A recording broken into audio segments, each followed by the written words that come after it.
everyone, Dipali and this side. I am Mehak. I am Ritika. I am Palak. I am Saliha. I am Sadika.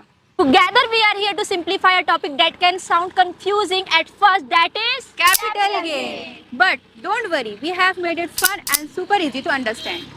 Let's get started. Guys, मैंने सोचा है कि मैं अपना पुराना घर बेचना चाहती हूँ, लेकिन सुना है कि कोई कैपिटल गेन टैक्स होता है। ये क्या होता है यार? हाँ यार, मैंने भी सुना था, मेरे पापा ने बताया था। उन्होंने अपने पिछले साल शेयर बेचे थे, शायद ये काफ़ी इम्पोर्टेंट चीज़ है। अरे वेट, मुझे पता है। ये ऐसा होता है जैसे अपन अपनी कोई भी एसेट्स को बेचते हैं और उस प्राइस से ज़्यादा में उसको बेचते हैं, तो जो प्रॉफिट होता है यही है कैपिटल गेन। मतलब अगर मैंने ज्वेलरी 1 लाख में खरीदी और 1,10,000 में बेच दी, तो जो 10,000 प्रॉफिट हुआ है वो मेरा कैपिटल गेन है। सिर्फ बात कैपिटल गेन की नहीं है, और भी चीजें हैं। और क्या क्या चीजें आती हैं कैपिटल गेन में? नहीं भाई, उस प्रॉफिट पे टैक्स देना होता है। लेकिन रुको, इस कहानी में एक ट्विस्ट है। अरे हम ये कहाँ आ गए? ये क्या हो रहा है? लगता है हम शॉर्ट टर्म या लॉन्ग टर्म की दुनिया में आ गए हैं, जहाँ हम कैपिटल गेन के बारे में सीखने वाले हैं। हेलो, मैं हूँ शॉर्ट टर्म कैपिटल गेन और मैं हूँ लॉन्ग टर्म कैपिटल गेन। अगर आप अपने किसी भी एसेट्स को 36 मंथ से पहले बेचते हो तो जो प्रॉफिट होता है वो होता है शॉर्ट टर्म कैपिटल गेन। और अगर आप अपने एसेट्स को 36 मंथ्स के बाद बेचते हो तो जो प्रॉफिट होता है वो होता है long term capital gain.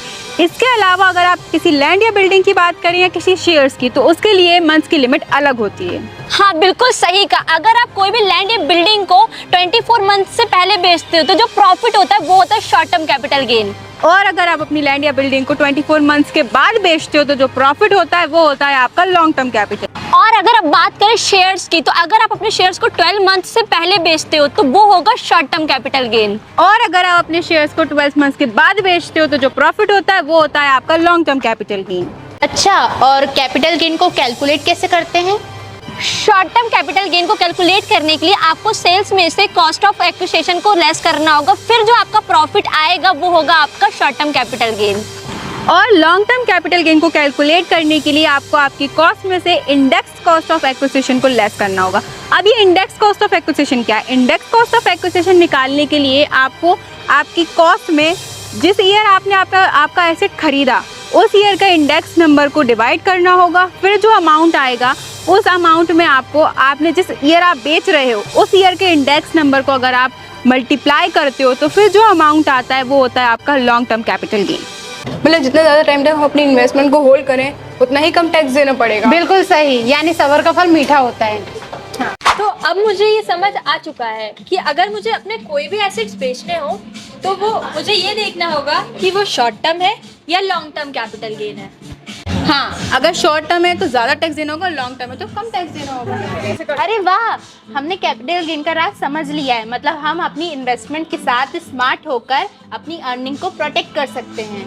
Exactly, wealth बढ़ाने का राज ये है कि कुछ सिंपल रूल समझ लो, क्योंकि सिर्फ पैसे कमाना नहीं है, उसे सेव भी करना है। तो अब समझ आया ना, कैपिटल गेन कोई बोरिंग टैक्स नहीं है। एक ऐसा तरीका है जिससे आप टैक्स को कम कर सकते हो और अपना पैसा बचा सकते हो। चाहे आप घर बेच रहे हो, शेयर्स या फिर कोई भी एसेट, अगर प्रॉफिट हो रहा है तो वो आपका कैपिटल गेन है। और याद रखो, जितना ज्यादा टाइम तक आप एसेट्स को होल्ड करोगे उतना कम टैक्स दोगे, क्योंकि पेशेंस जरूरी है। और टैक्स बचाने वाले कुछ सेक्शंस भी हैं। ये आपके वॉलेट के लिए एक सीक्रेट वेपन है। स्मार्ट इन्वेस्ट करो, इन्फॉर्म्ड रहो और अपने गेन को ग्रो होने दो, क्योंकि बात सिर्फ कमाने की नहीं है बल्कि समझदारी से गेन करने की है। Invest smartly, gain wisely.